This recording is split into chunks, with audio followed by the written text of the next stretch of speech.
everybody.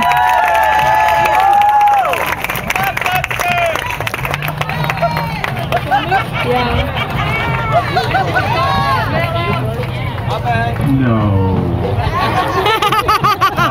Listen, I'm going to do something that you have never seen me do before, because I've never done it before. And whatever you're thinking, it's not what you think. I'm going to read a speech to you, and I've never done that before. I always speak extemporaneously, but somebody a few days ago said something in Liberty Square in New York City that so much captured the heart of this movement that I can't do better than that. As Lincoln once said, it's beyond my poor power to add or detract. So I'm going to read to you what Naomi Klein said in New York City. Naomi Klein. When this great movement of ours began. This is what she said. I love you. I love you! We love you! And I didn't just say that so that hundreds of you would shout, I love you back. Though that's obviously a bonus feature of the human microphone. I'll try it again. I love you. I love you! Say unto others what you would have them say unto you, only way louder. I love you. I love you! Yesterday, one of the speakers at the Labor rally said, we found each other. That sentiment captures the beauty of what's being created right here. A wide open space, as well as an idea so big that it can't be contained by any space. For all the people who want a better world to find each other. Amidst this economic crisis that's happening the world over, and we're so grateful that we can find each other. If there's one thing I know, it's that the 1%, okay, on Fox News tonight, you'll see crowd boos Grayson.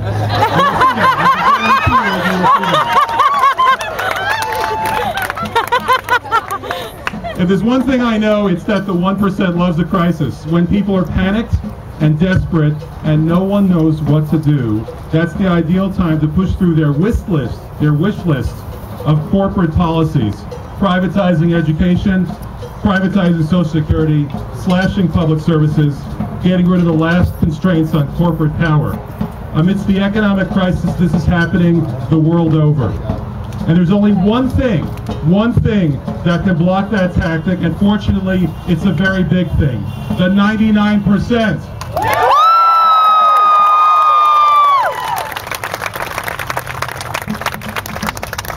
Who are we? Who are we? 99%! Who are we? The 99%! And that 99% is taking the streets from Madison to Madrid to say, no, we will not pay for your crisis.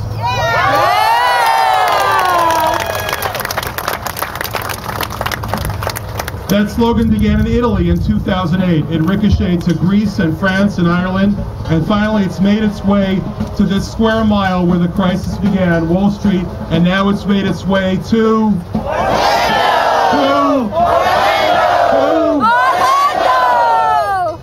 Why are they protesting? Asked the baffled pundits on TV. Meanwhile, the rest of the world asks, what took you so long?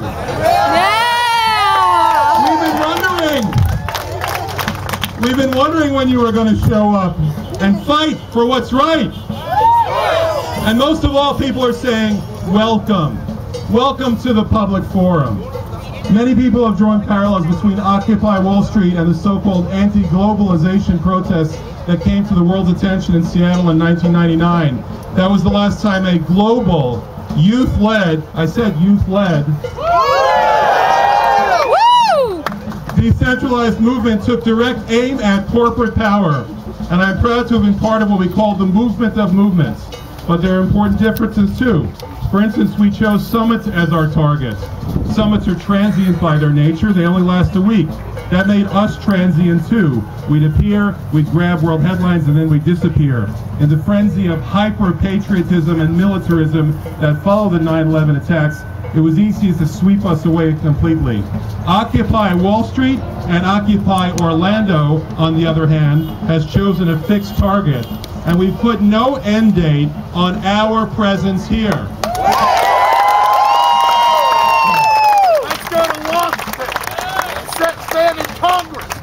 This is wise. Only when you stay in one place can you put down roots. This is crucial. It's a fact of the information age that too many movements spring up like beautiful flowers but quickly die off. It's because they don't have roots and they don't have long-term plans for how they're going to sustain themselves. So when the storms come, they get washed away. But being horizontal and deeply democratic is wonderful. These principles are compatible with the hard work of building the structures and the institutions that are sturdy enough to weather the storms ahead. And I have great faith that that will happen. Something else with this movement is doing right. You've committed yourself to non-violence. You refuse to give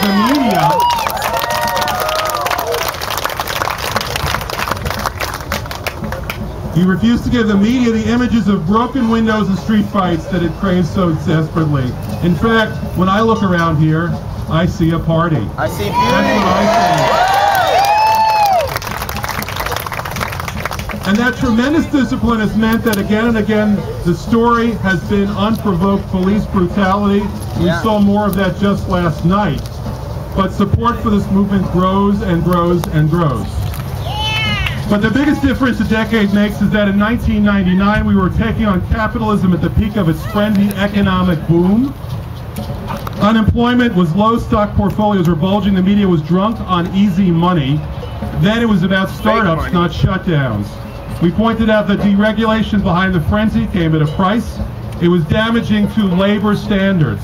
It was damaging to environmental standards. Corporations were becoming more powerful in governments, and it was damaging to our democracies. But to be honest, when the good times rolled, taking on an economic system based on greed was a tough sell, especially in the so-called rich countries. But 10 years later, there aren't any more rich countries. There's only a few rich people.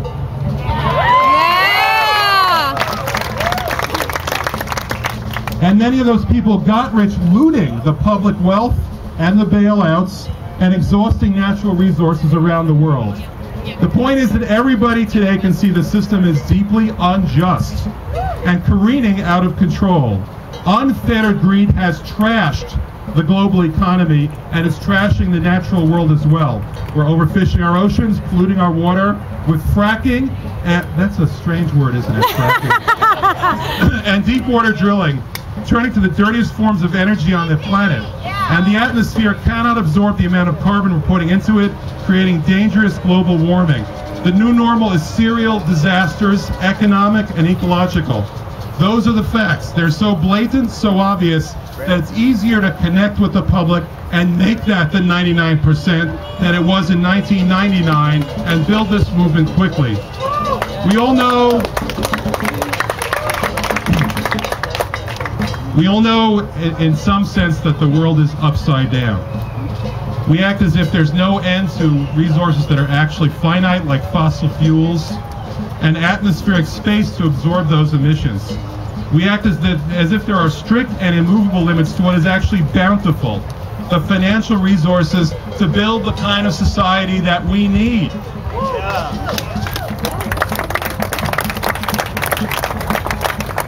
It's time to turn this society around, to change this false scarcity, to insist that we can afford a decent, inclusive society, while at the same time respect the real limits of Mother Earth. I am talking about changing the underlying values that govern our society. It's hard to fit that into a single media-friendly demand, and it's hard to figure out how to do it. But that doesn't make it any less urgent.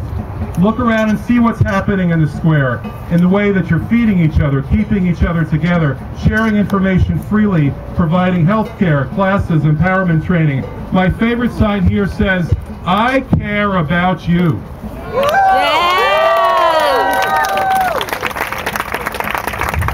Turn to the person next to you and say, "I care about you." I care about you. I care about you. I care about you. Now to the person on the other side so he or she doesn't feel ignored. And say, "I care about you."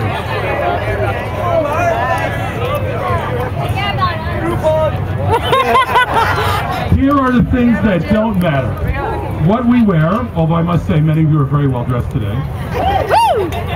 Whether we shake our fists or whether we make peace signs. Whether we can fit our dreams for a better world into a single media soundbite, that doesn't matter. What does matter is our courage. Our courage. Our moral compass. And how we treat each other. We have picked a fight with the most powerful economic and political forces on the planet. Do you see that building over there? That's their local office. The Chamber of Commerce. That's frightening.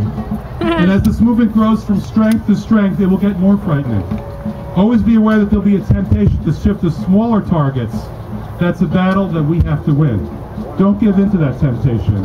I'm not saying don't call each other on things, but this time let's treat each other as if we plan to work side by side in the struggle for many, many years to come. Because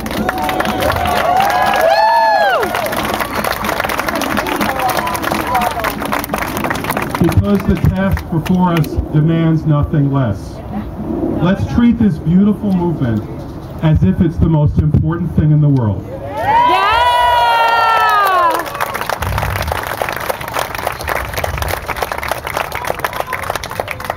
Because it is. It is the most important thing in the world. It is the way, the only way forward. The only way to solve our problems. We have 24 million people in this country who can't find full-time work.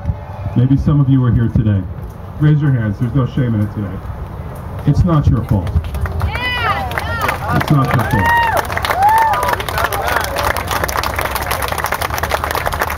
Keynes says it is. Many Republicans say it is, but it's not your fault. We have 50 million people in this country who cannot see a doctor when they're sick. Raise your hands if you have no health coverage. It's not your fault. It's not your fault. We have 47 million people in this country who need government assistance to feed themselves. They're on the food stamp program. We have 15 million families in this country, including my own, who owe more on their mortgage than the value of their house. 70% of the homeowners in Orlando. Raise your hand if you're one of them. It's not your fault. It's their fault.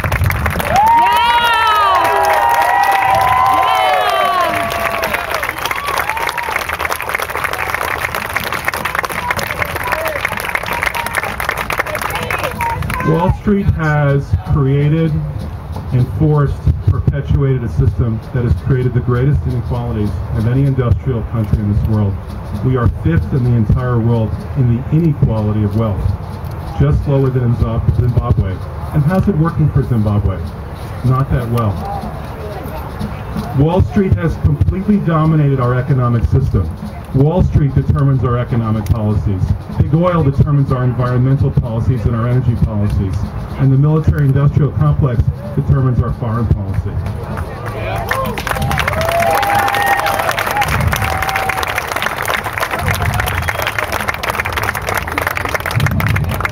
And Wall Street exercises total control over one party, a wholly owned subsidiary, and gets all too many favors from the other party. Yeah. We have to take back our government. It's government of the people, by the people, and for the people.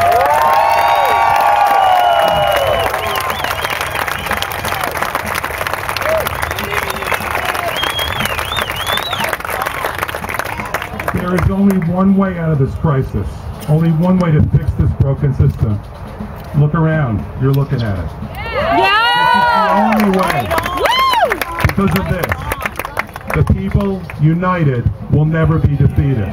The people united will never be defeated. The people united will never be defeated. The people united will never be defeated. Thank you very much.